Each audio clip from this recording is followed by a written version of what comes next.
Imana ariko ntekereza ko Imana ntanze kuvuga ngo itari ku rwego hari ukuntu abantu tuyitekereza tukayishyira ku rwego ruciriritse.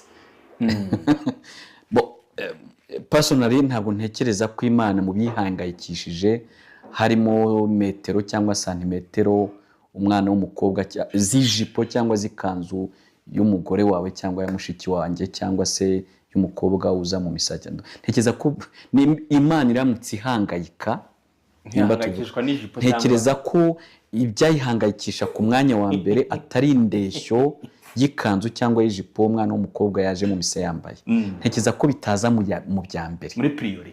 Paulo Mutagatifu yigeze kuvuga ati kurya inyama zatuye ibigirwamana ubundi ntabwo ariho icyaha kiri, ariko nimba ubona kuzirya byatuma umwe mu baciye bugufi mu boroheje byamugusha byaba byiza ubyitondeye. Nibyo Imana ntabwo ikihangayikishije cyane no kureba indeshyo y'ijipo yawe cyangwa ikanzu yawe, ariko nimba utekereza ko byabera uciye bugufi mu marangamutima, mu myemere, mu myumvire impamvu yo gucumura, nanone ushobora kuyigwa mu kambara ibindi cyangwa ugatekereza uburyo butuma undi atarangara, kuko ijambo ry'Imana riravuga ngo kubuza ibyaha byo biragoye, ariko uzabera abandi impamvu yo gucumura ngo uwo nguwo icyaba cyiza ni ukumujugunya, ni ukumuhambira urusyo akajugunywa mu manga.